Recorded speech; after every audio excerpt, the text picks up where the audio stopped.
एक समय की बात है, किसी एक राज्य में हरिशंकर नाम का राजा राज करता था। उस राजा के 3 बेटे थे।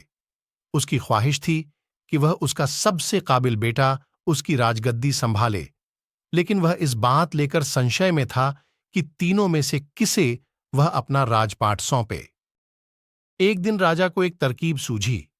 उसने उसी समय अपने तीनों बेटों को बुलाया और कहा, बेटे, आज मैं तुम सबसे एक सवाल पूछता हूं। अगर तुम लोगों के सामने एक गुनहगार खड़ा हो तो तुम उसके साथ क्या करोगे? इस पर राजा के पहले बेटे ने कहा, उस अपराधी को सजाए मौत दी जानी चाहिए। वहीं दूसरे बेटे ने कहा, गुनहगार को कालकोठरी में बांध देना चाहिए। जबकि तीसरे बेटे ने कहा, पिताजी, हमें उसे सजा देने से पहले इस बात की जांच करनी चाहिए कि उसने सही में अपराध किया है या नहीं।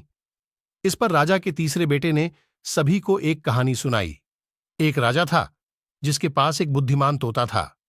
एक बार उस तोता ने महाराज से कहा, मुझे अपने माता और पिताजी के पास जाना है। राजा ने उसकी बात नहीं मानी, लेकिन तोता ने हार नहीं मानी। वह लगातार महाराज से जिद करने लगा कि मुझे माता पिता के पास जाने दें।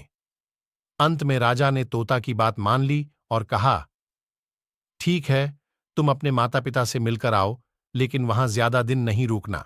राजा ने तोता को केवल 5 दिन की अनुमति दी और कहा, तुम 5 दिन में अपने परिवार वालों से मिलकर लौट आना।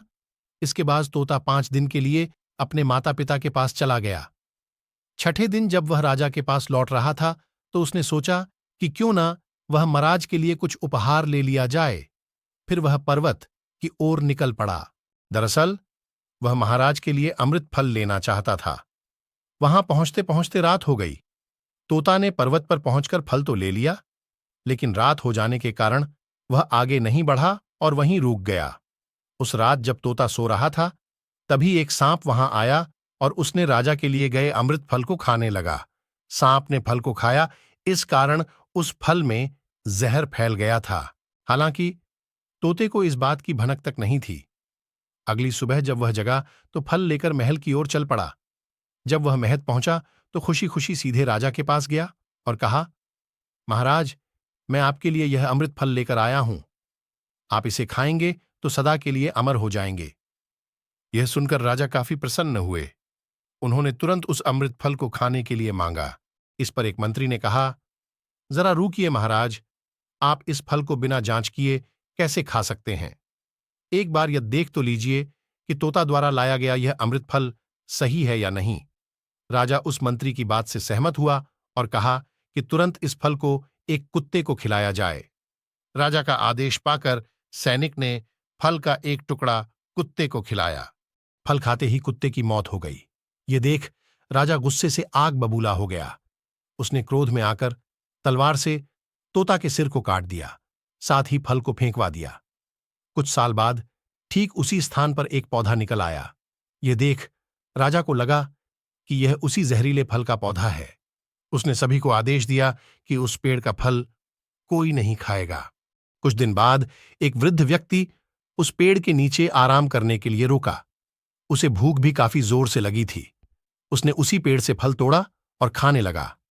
फल खाने के बाद वह बूढ़ा व्यक्ति एकदम से जवान हो गया। राज ने जब यह देखा तो वह आश्चर्यचकित रह गया। उसे समझ आ गया कि वह फल जहरीला नहीं था। उससे बहुत बड़ी गलती हो गई। उसने बिना सच्चाई जाने तोता को मार दिया। इसे लेकर उसे काफी पछतावा भी हुआ। इसके लिए वह मन ही मन खुद को कोसने लगा। इधर तीसरे राजकुमार की कहानी खत्म होने के बाद राजा हरिशंकर ने उसे ही अपना उत्तराधिकारी नियुक्त किया। इसके बाद राज्य में जश्न मनाया गया। कहानी से सीख। इस कहानी से हमें यह सीख मिलती है कि हमें कभी भी बिना जांच किए किसी को सजा नहीं देनी चाहिए। यदि तुम्हें ये कहानी पसंद है तो वीडियो को लाइक करें, चैनल को सब्सक्राइब करें और बेल बजाना ना भूलें। देखने के लिए धन्यवाद।